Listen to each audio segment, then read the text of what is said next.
I just got out of, you guessed it, Supergirl. Matt, how did you see an advanced screening of Supergirl?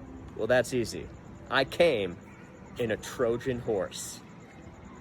I didn't come in a Trojan, I arrived in a Trojan, you know what I'm saying? If you can't tell already, this is gonna be one of those ones where I unravel a little bit, okay?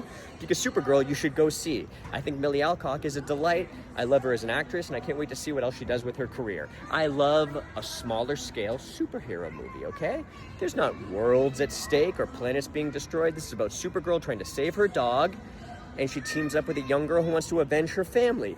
Give me smaller stake superhero movies all day, baby. Because also, at the end of the day, I'm a little more of a horror boy. You know what I mean? A little bit more, I would say. I like it when the superpowers are only given to the villain so that they can kill teens, I guess. But all that being said, I went to an advanced screening. We arrived in a Trojan horse, but people were in like cosplay, okay? They were ready to high five. And this is not a cosplay high five movie. This movie was very somber. I don't use that word very often, but this was like a somber superhero movie, and I mean that almost as a compliment.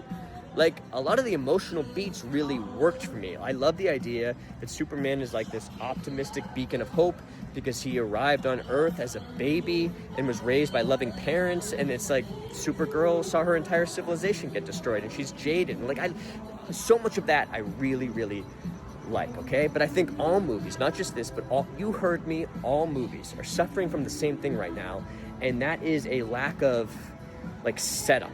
And I don't think it's the filmmaker's fault, and I don't even think it's like a screenplay problem. I think there's like a top level note that keeps being given where it's like, get to it faster. Come on, baby, get to it faster, you know?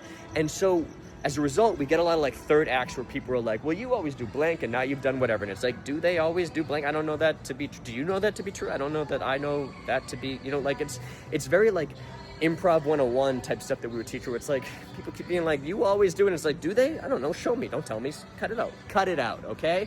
Also, if you're going to cut stuff, then cut Lobo. You heard me.